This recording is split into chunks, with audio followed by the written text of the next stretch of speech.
రఘునందన సీతారమణ శ్రితజన పోషక రామ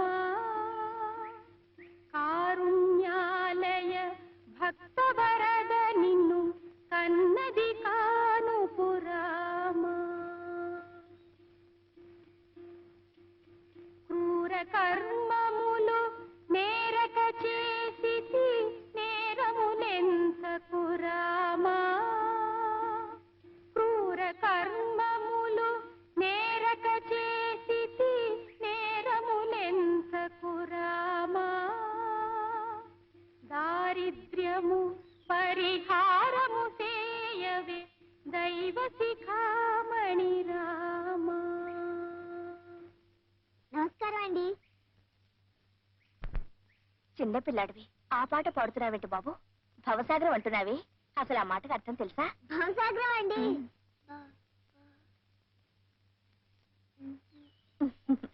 భవసాగరం అంటే పెద్దవాళ్ళకి కష్టాలు ఖర్చులు పెళ్ళిళ్ళు పేరంటాలు రోగాలు రుష్టులు వస్తాయి చూసావా, అప్పుడు వాటన్నిటినీ తట్టుకోలేక ఈ సంసారం అనే సముద్రాన్ని ఈదలేకపోతున్నావు అంటారు, అదన్నమాట. ఓ అదా అండి, భవసాగరం అంటే కష్టాలే మాట. చూసారా, తెలియక పాడినా సరిగ్గా నా విషయాలే పాడుతున్నాను. నాకు బోల్డ్ భవసాగరాలు ఉన్నాయండి. నాకు అమ్మా నాన్న ఎవ్వరూ లేరు, అనాథ వెదవని, అది భవసాగరే కదండి. నా అంత చిన్న తమ్ముడు మీకుంటే మంచి బట్టలేసి ఎంతెక్క బడికి పంపేవారు. నన్ను అలా పంపేవాళ్ళు లేరు, మంచి బట్టలు లేవు, అది భవసాగరమే కదండి. మరేమో ఒక్కొక్క రోజండి ఎన్ని వీధులు తిరిగినా గుప్పుడు మెతుకులు దొరకవండి. అప్పుడేమో ఆకలేసి కడుపు నిండా మంచెలు తాగేస్తాను. అంతే, గుక్కు గుక్కుకి అదే పప్పు అదే అన్నం అదే చారు అని తాగేసి తేల్చేస్తానండి. అది ఓ భవసాగరే కదా. ఏమిటో వానొచ్చినా చలేసినా ఏ గుడరుగు మీద ఇలా ముడుచుకు పడుకుంటానండి. ఇలా భవసాగరాలు బోల్డ్ ఉన్నాయండి నాకు. అందుకని ఏ గుళ్ళో అన్నా కూర్చుని ఈ పాట పాడుకుంటూ ఉంటాను. మరి వేళ ఇక్కడికి వచ్చావే? నిన్ననే నాకు తెలిసిందండి ఇది శంకర్ శాస్త్రి గారి ఇల్లని. మీరు అది అమ్మాయి కదా? నేను ఈ ఊరికి కొత్తలేండి. మీరు అది అమ్మాయి గనక మీకు తెలియదేమో గానండి, నాలాంటి పిచ్చి పాటలు పాడే వాళ్ళ దగ్గర నుంచి కచేరీలు చేసే వాళ్ళ దాకా మా అందరికి శంకర్ శాస్త్రి గారేనండి దేవుడు. మాకు వేరే దేవుడు లేడు. అందుకనే వారి ఇంటి ముందు కూర్చుని ఇలా పాడుతూ ఉంటే ఆ దేవుడికి మనసు కరిగి నాకేదైనా పని చూపించి ఇంత ముద్ద పెట్టకపోతారా అనే నమ్మకంతోనే ఇలా పాడుతూ ఉన్నానండి. పిచ్చి తండ్రి, ఆకలేస్తోందా అమ్మా? అవునండి, నిన్నంతా నేనేం తినలేదు. అలాగా, రా బాబు. అమ్మయ్యా, పూజారి వరం దొరికింది. ఇంకా దేవుడు వరం ఇస్తే చాలా. అవునండి, మిమ్మల్ని అక్క అని పిలవచ్చా? పిలు బాబు. దానికే అయితే ఇంకే, నీకేం భయం లేదక్క. నీ తమ్ముడిని వచ్చేసాగా. ఇదిగో నీ వేలుడంత వెదవలా కనిపిస్తా గాని నాకు అన్ని పనులు చేతనానక్క. వేలు కోసుకోకుండా కూరగాయలు తరుగుతాను, చింతకుండా బట్టలు ఉతుకుతాను, మరి చీపురు పాడవకుండా ఇల్లు ఉడుస్తాను. అబ్బబ్బో, ఎన్ని పనులు అనుకున్నావు. పద చూద్ది గాని. అవును, నువ్వు మడి కట్టుకుంటావా లేకపోతే తుండుగుడ్డ పెట్టేసి నేనే అత్తేసి వేసానా? నువ్వేం చెయ్యొద్దు గాని నువ్వు ఇలా కూర్చో, వంట కాగానే నేనే పిలుస్తాను.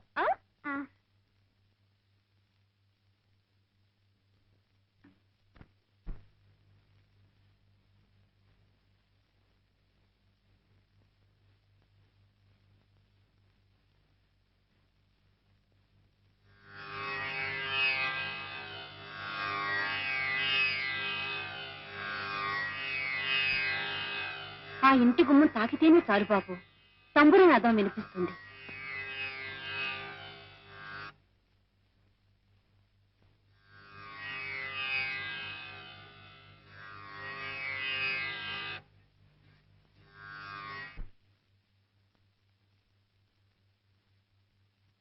ఆ నాలుగు గోడల మధ్య ఎక్కడడుగు పెట్టినా సప్తస్వరాలు వినిపిస్తాయి బాబు.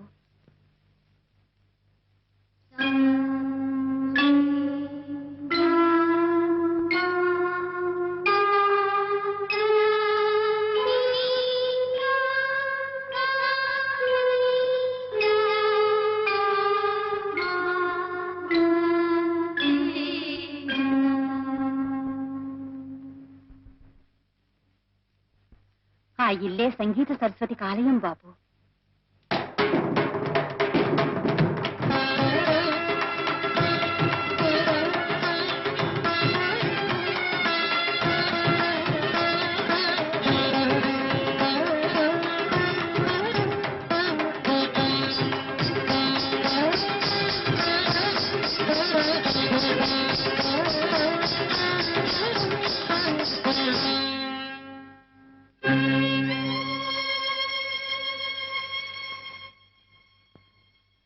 నమస్కారం అండి.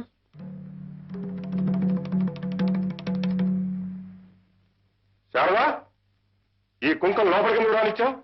నేను కుంకన్ కాదు బాబు గారు, శంకరాన్ని. నేనేమో నువ్వు చెప్పక్క. పాపం దిక్కు మొక్కు లేని అనాథ పిల్లాడట నాన్న. ఇంత ముద్ద పడేస్తే ఇక్కడే పనిచేస్తూ పడుంటానన్నాడు. అందుకని జాలేసి నేనే ఉండమన్నాను. నిన్న కూడా తమ నీ మాట అడుగుదానే వచ్చాను బాబు గారు. తమ తలుపు తీసేలోపు ఆ ఎదురింట్లో ఉన్న భూసాలు లేరండి, వాళ్ళ అరుపులో కేకలు విని వాళ్ళు ఎక్కిరిస్తూ ఇలా ఇలా నడువుతారండి. తమ తలుపు తీసి టాప్ అని ఒకటి ఇచ్చారు. తమరు కొట్టినా సరే కోసినా సరే మీ పాదాల దగ్గరే పడి ఉండాలని వచ్చాను బాబు గారు.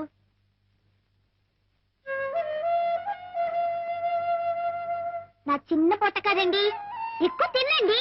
ఇంతే ఇంతేనండి. మీకు అన్ని పనులు చేసి పెడతానండి. మీ పంచులు ఉతుకుతాను, నాకు మంత్రపుష్పం కూడా వచ్చండి. మీరు పూజ చేసుకునేటప్పుడు నేను చదువుతానండి. ఏమండి, మీరు స్నానం చేసేటప్పుడు మీ వీపు మీకు అందదు కదండి, అది కూడా నేను చదువుతానండి.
రాశానండి. ఇప్పుడు బ్రోచేవారెవరూరా అన్న పల్లవి మళ్ళీ వస్తుందన్నమాట.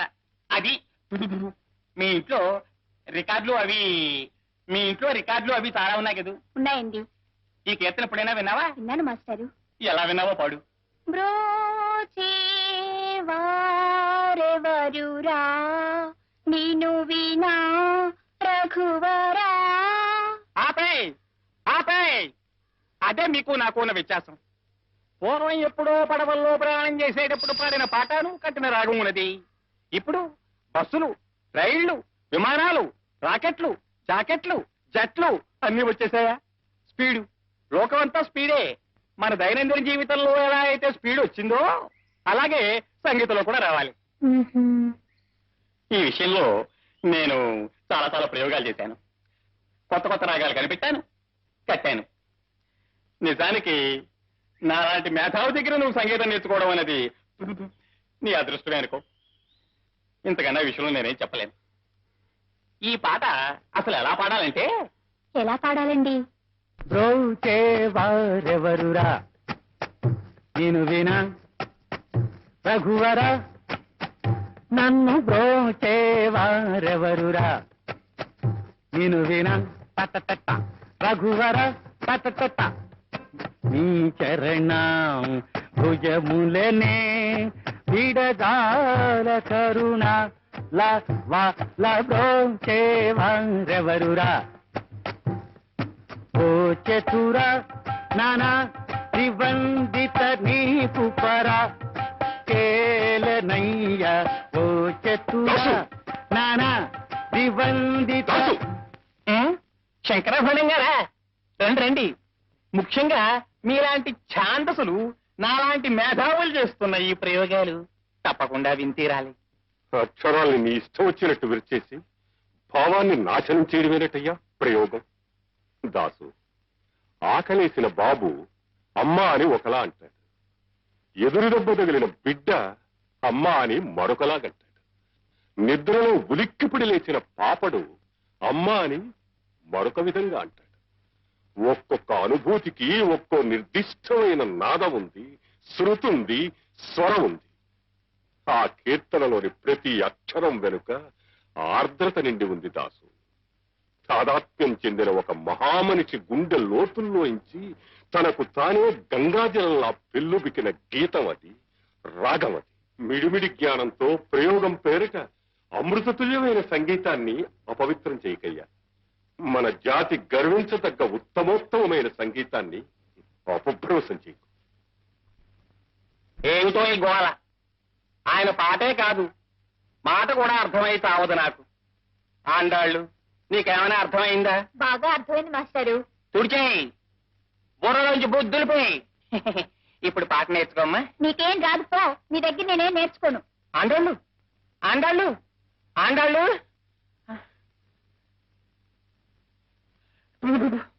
బ్రోచేవారెవరు? బాబు గారు, ఇందాక మీరు ఆ లాల్చీ మాస్టర్తో అన్న మాటలన్నీ అర్థమయ్యాయి, కానీ ఆ ఒక్క ఆర్ద్రత అనే మాటే అర్థం కాలేదు బాబు గారు. ఈ ఆర్ద్రత అంటే ఏమిటి బాబు గారు? అది భాషకు అందని భావమురా, మనస్సును ద్రవింపచేసే భావన. అలాగా? అయితే ఆ మాస్టర్ పాటలో ఆర్ద్రత లేదా అండి? ఆర్ద్రత కాదు, ఎగతాళుంది, వెక్కిరింపుంది. ఆ రాగం ఆలాపిస్తే రాళ్లు కరిగి ప్రవహించాలరా. సంగీతం అన్నది ఒక వరం, భగవద్దత్తమైన శక్తి. దాన్ని అలా నవ్వులు పాలు చేయడం మహాపాతకం రా. అంటే బ్రోచేవారెవరురా అనకూడదు అన్నమాట. అనకూడదు. ఆ కీర్తన ఆలాపించే పద్ధతి అది కాదు. శారదా, శారదా, బాబాయ్ నాన్న ఇంట్లో లేడమ్మా? బయటికి వెళ్ళారు బాబాయ్, వచ్చేస్తారు, కూర్చోండి. కూర్చోడానికి టైం లేదమ్మా. ఇదిగో నువ్వు అర్జెంటుగా బట్టలు సర్దేసుకో. ఎందుకు బాబాయ్? నేను మీ పిన్ని అన్నవరం వెళ్తున్నావమ్మా. తాను ఏదో మొక్కుందట. నువ్వు మాతో పాటు వచ్చి ఆ పుణ్యక్షేత్రంలో స్వామిని దర్శించుకుంటే ఆ కళ్యాణ్ గారు ఏదో ముందుకు తోసుకొస్తుందని నా ఆశా తాపత్రయమును. బయలుదేరమ్మా, బయలుదేరు. నాన్న నువ్వు మాట అడిగి. నాన్నేమిటి మా నాన్న? ఓ ఊరు వంతుడు ఒక వేడుగా చూపించడు. ఓ అత్తడా లేదు, ముత్తడా లేదు. వాడేమన్నా అన్న మా నాన్న అయోమయ మనిషి వాడును. అది కాదు బాబాయ్, మీరు నాన్నగారితో చెప్పి తీసుకువెళ్తే మంచిదేమోనని. చెప్తానమ్మా, చెప్తాను. ఏ మీ నాన్న అంటే నాకు భయమా? తల తీసి మొలేస్తాడా? నీ చిన్నతనం నీకు గుర్తుందో లేదో? మీ నాన్న నేనంటే వణికిపోతూ ఉండేవాడు. నాతో ముఖంలో ముఖం పెట్టి మాట్లాడేవాడు కాదు. ఆ ద్వారబంధాల వంక, గడపల వంక, వాటి వంక చూసి మాట్లాడిపోయేవాడు. చూస్తే మీరు భయపడతారని. నోరు మీరే అధిక ప్రసంగి. చీరేస్తాను రోయ్. ఏరా ఆటలుగా ఉందా పింజారి పెదవా? చెవులు ఎక్కడ జాగ్రత్త. రాని రాని సాకులో పెట్టి కడిగేస్తాను. శారదని మాతో ఊరికి పంపించమని నోరు తెరిచి అడిగితే కాదనే ధైర్యం ఆ వాడికి. ఏ ఊర్రా? నేను మీ మరదలో అన్నవరం పెడుతున్నాం వాయ్. శారదని మాతో పంపించకపోతే నా మీద ఒట్టే. శారద బట్టలు తట్టుకో.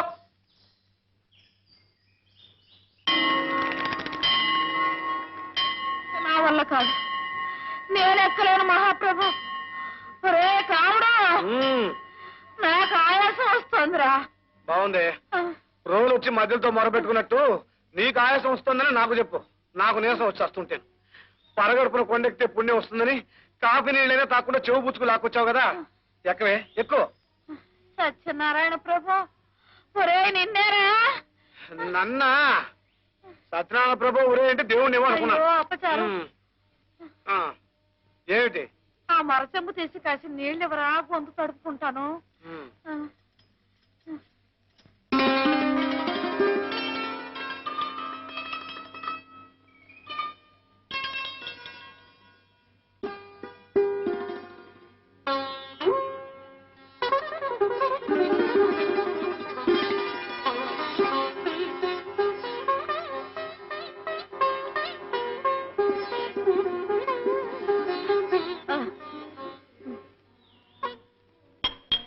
అయ్యయ్యో, బంగారం లాంటి గ్లాసులా?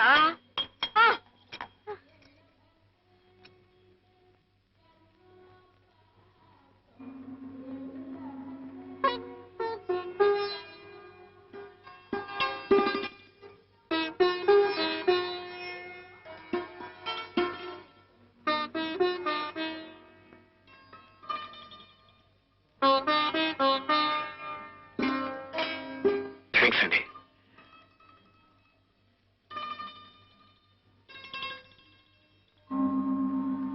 సర్లే, ఇక పద. కాసేపు ఇక్కడే కూర్చుందామే బామ్మ, బాగుంటుంది. పైన ఇంకా బాగుంటుందిరా, పద. అమ్మా,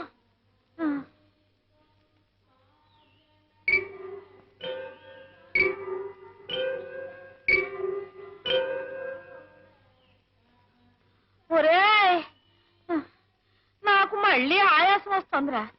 వస్తుందా? అమ్మయ్యా, కాసేపు ఇలా కూర్చుని గొంతు తడుపుకోవే. నువ్వు ఇలా 2 మెట్లకోసారి కాస్త గొంతు నాలిక తడుపుకుంటుండవే బామ్మ. అదే నా కోరిక. ఇదిగో.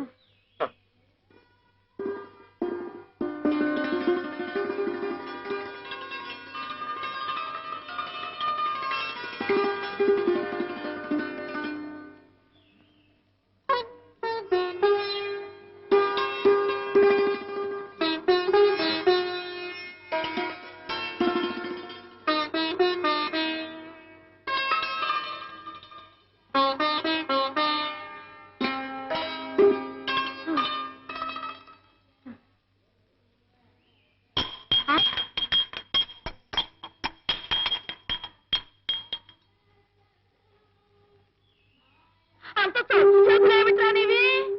అది నేను కాపురానికి వస్తున్నప్పుడు మా పుట్టింటి వారు ఇచ్చిన ఆస్తి. ఆ బుజ్జిముండని ఎన్నాళ్ళు నా ప్రాణంతో సమానంగా చూసుకుంటున్నాను. ఎన్ని సొట్టలు పడిపోయాయో ఏమో.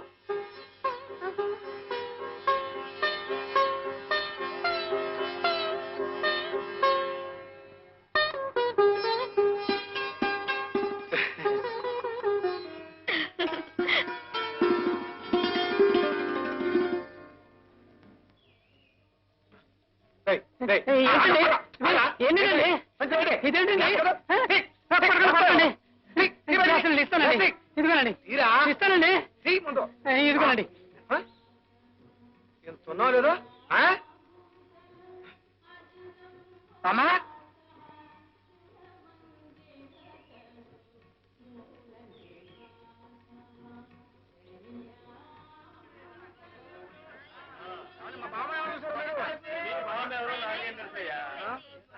అసలు మధ్యలేదండి, ఎటుపోయిందో ఏంటో. అయ్యో బామా, వెనవెనగా నిలబడండి. వెనక్కి తిరగ బాబు. బామా బామా చెప్పారండి. బామా నువ్వు ఒరే కావుడు, చెప్పకుండా వచ్చేసావంటే ఎటు దొరికిపోయామని వెతగా చచ్చాను తెలుసా. చాలే తెలివి. ఆ గుడబ్బాయి చూడకముందే లోపల దూరిపో. వాడు చూశాడంటే రెక్కుసుకు లాక్కెళ్ళి కిందకు దొల్లించేస్తాడు రా. ఇది ఆడవాళ్ళకి ఏమో. లేదులేరా రా. గ్లాస్ తెచ్చావా? తెచ్చాను.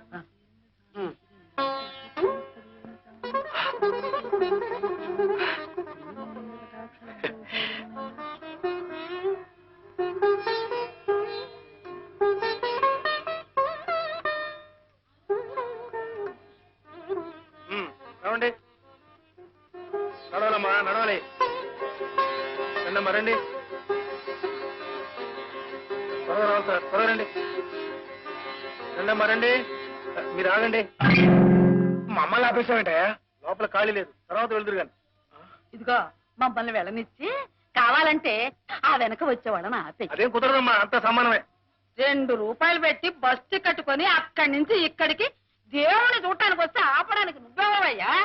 ఇదిగో చూడు, నేనేం సామాన్యురాలు అనుకుంటున్నావా? కాకినాడలో గుండువారు అబ్బాయి లేడు? ఎవరు? హెడ్ కానిస్టేబుల్ అయ్యా. తెలీదు నీకు?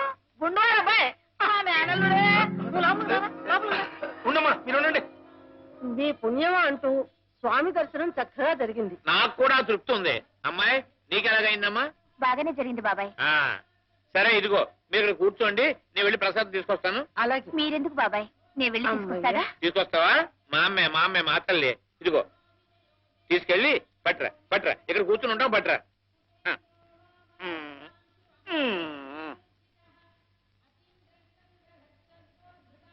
ఒరే కాముడు, ఆ కింద బస్సుకు వేళైపోతుందో ఏమిటో. ఇదిగో త్వరగా వెళ్ళి ఒక ప్రసాదం పొట్లం తీసురా అయ్యా.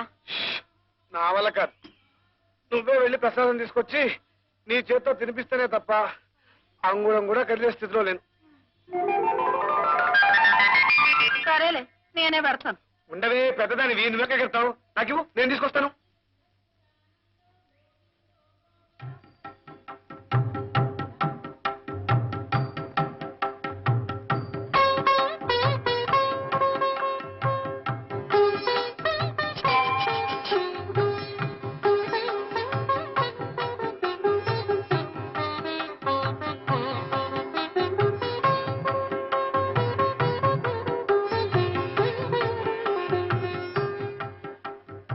నాలుగు పొట్లాలు ఇవ్వండి.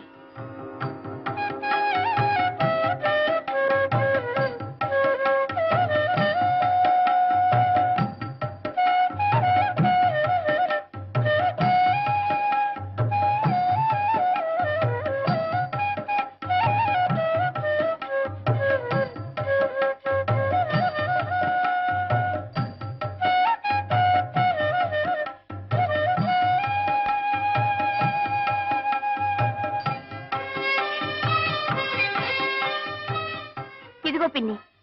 ఇంద బాబాయ్. ఇదేమిటమ్మా చిల్లర కూర్చున్నట్టున్నాడు? దేవుడి సొమ్ము కూడాను. ఇటువంటి బాబాయ్ కనుకొస్తాను. దేవుడు సొమ్ము ఇచ్చేస్తారమ్మా. ఇదిగోనే. ఇదేమిట్రా? ఏమిటే? తీసుకువెళ్ళింది 10 రూపాయలు, తెచ్చింది ఒక్క పొట్లం 9.5, రావాల్సింది 3 రూపాయలు తీసుకొచ్చావేమిట్రా? ఉండు.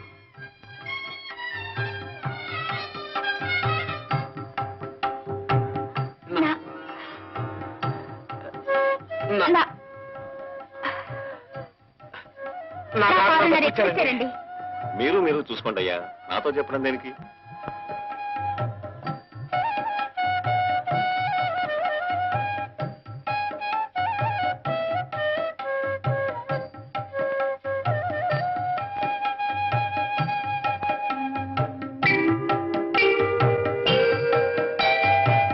ఇదిగోనే బామ్మ, నీ 9 రూపాయలరా.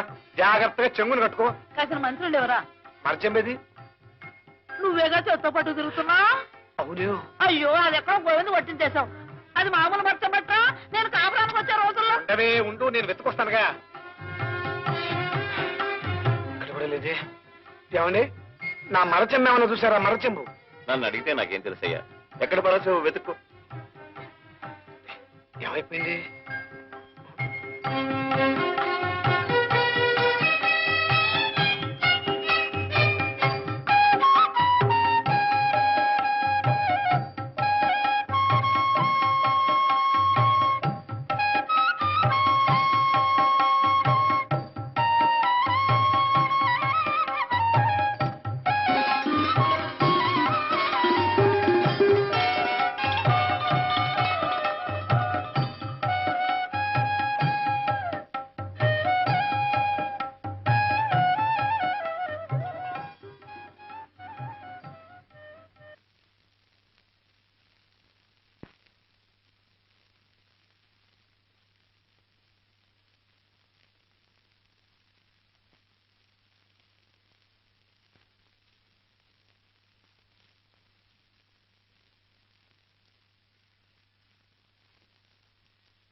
శంకరాభరణం ఇలా దులుకొచ్చింది ఏమిటో?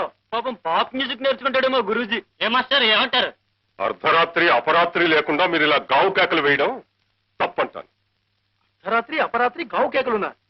What nonsense you're talking. ఏమండోయ్, 24 గంటలు నాన్ స్టాప్ గా ప్రాక్టీస్ చేసినా పాప్ మ్యూజిక్ లో 10వ వంతు కూడా నేర్చుకోలేమండి. ఇదేమన్నా మీరు లాగుడు సంగీతం అనుకున్నారా? సరిగమ్మ 10 7 అక్షరాలు ముక్కులు పెట్టేసి గంటల తరబడి ఒక్కొక్క అక్షరం లాగుతూ బిగుతూ కూర్చోడానికి. ఆఫ్టర్ ఆల్ మీ మ్యూజిక్ ని గుడిగుడు కొంచెం గుంటారా అలా 1 minute లో నేర్చుకోవచ్చండి. కానీ మా మ్యూజిక్ అలా కాదు. ఇట్స్ అన్ ఓషన్, మహాసముద్రం. ఇందులో major scale, minor scale, F major, F minor. ఏబిసిడీలు రాని వాళ్ళకి ఎంత చెప్పినా అర్థం కాదురా. అయ్యో శాస్త్రిజీ, సాపాస అంటూ తెలుగులో పాడుకోండి. వెళ్ళండి వెళ్ళండి. అంత కష్టమైంది ఆ సంగీతం? కష్టమా కష్టం మరా? ఇందులో 3 అక్షరాలు పలకాలంటే మీరు 3 చెరువు నీళ్లు తాగాలండి. అలాగా? ఏది ఒక్కసారి అనండి చూద్దాం.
మనదేదో సా పా సా తెలుగు సంగీతం అన్నారే, ఏది నేను ఒక చిన్న రాగం పాడతాను అనండి.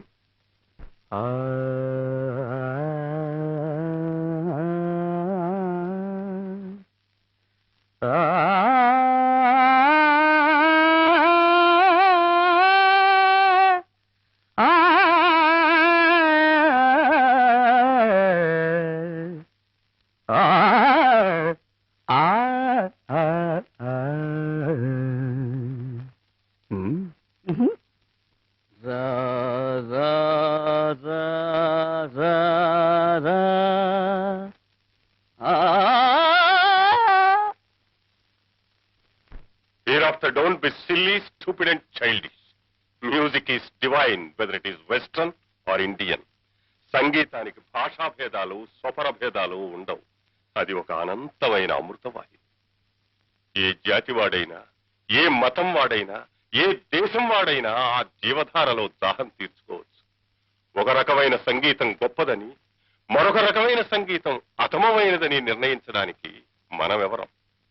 మన ప్రాచీన సంగీతాన్ని, సాంప్రదాయాన్ని అవగాహన చేసుకోకుండా దాన్ని మీరిలా అవహేళన చేయడం మూర్ఖత్వం. మన భారతీయ సంగీతపు ఔన్నత్యాన్ని గుర్తించి విదేశీయులెందరో మన పుణ్యభూమి మీద ప్రణవ నాదాన్ని సాధన చేస్తూ ఉంటే, ఈ భూమిలో పుట్టిన బిడ్డలు మీరే మన దేశపు సంగీతాన్ని చులకనగా చూడడం, కన్న తల్లిని దూషించడం అంత నేరం, ద్వేషించడం అంత పాపం.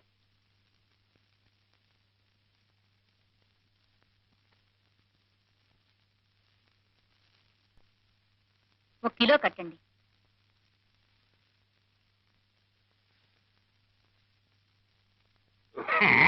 బిస్కెట్ ప్యాకెట్ ఎంతండి? రూపాయి పావాలా? ఒకటి ఇవ్వండి. నీతో చిన్న పనుండొచ్చానయ్యా సుబ్బయ్య.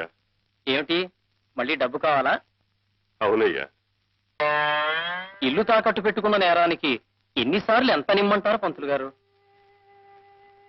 ఇప్పటికే చాలా ఇచ్చావు, కాదన్ను. అన్నీ లెక్క రాసుకుంటూనే ఉన్నాను లేవయ్యా. ఏదో ఒక రోజున తీర్చేసే పోతాను. ఎగ్గొడతారని కాదు పంతులు గారు, ఎలా తీర్చగలరు చెప్పండి? ఖర్చే తప్ప పైసా రాబడలేదు కదా. సరే, నువ్వు ఇవ్వనంటే నేను బలవంతం పెట్టను లేవయ్యా. వస్తాను. ఉండండి పంతులు గారు, ఎంత అవసరం ఉండి మీరు ఇలా నోరు తెరిచి అడిగారో నేను అర్థం చేసుకోగలను. ఈ 300 ఉంచండి.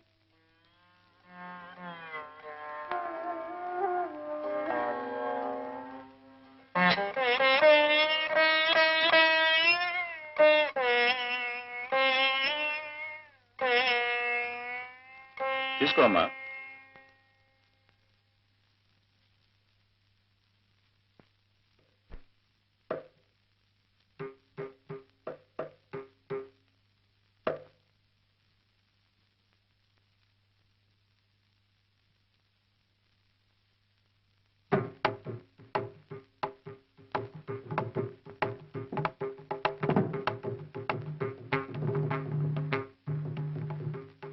ఏమయ్యా గోపాలం,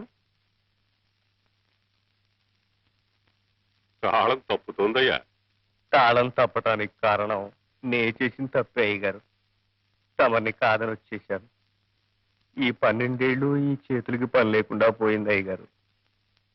నేను కన్ను మూసే లోపల ఒక్కసారైనా మళ్ళీ తమ కచేరీకి మృదంగం వాయించే అవకాశం రావాలని 1000 దేవుళ్ళకి మొక్కుకుంటున్నాను బాబు.